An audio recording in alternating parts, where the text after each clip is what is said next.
I ask leave of the Federation Chamber to move amendments 1 to 3 as circulated in my name together. Is leave granted? Leave granted. I move amendments 1 to 3 as circulated in my name together. Deputy Speaker, whether a migrant works in construction or computing, we want to welcome the best and brightest to our shores.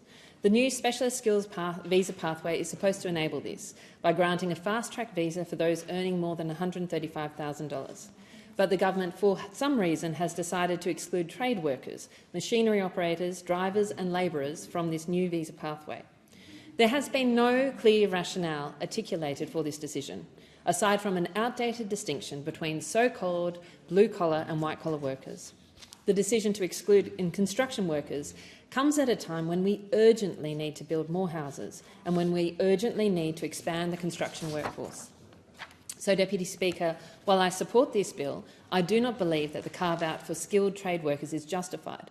And more broadly, I do not want to see politics and political pressure being involved in decisions about our migration system. I don't think it is appropriate more broadly that the politicians or the government of the day get to choose who is excluded or who isn't excluded in these pathways, because I think the point of the Specialist Skill Pathway visa, this point of having this threshold of $135,000 in income, is to say that when the industry knows what they need, these people should be let in, not that government of the day should once again be pulling the strings based on any political pressures that they might be under.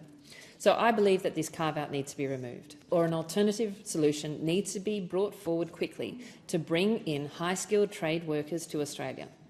My amendment would remove the carve-out by preventing the minister from specifying whether particular occupations are eligible or ineligible for this new visa pathway. I acknowledge that this amendment is not a panacea that will end Australia's shortages of skilled tradies overnight, but it would make a positive difference to the building sector. It is aligned with the government's migration strategy, and it will help ensure our skilled migration program is fit for the future.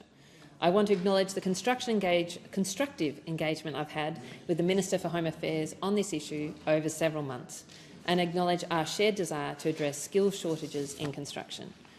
I urge the government and the opposition to support this amendment, because I do believe the Australian people do not want to see politics and political in considerations on issues in relation to getting the best and brightest into the country. But I would ask then the minister 2 questions. Firstly, if the government is not willing to support this amendment, can you please give me an explanation as to why? And secondly, will you at least commit to providing an alternative pathway for bringing more skilled tradies to Australia?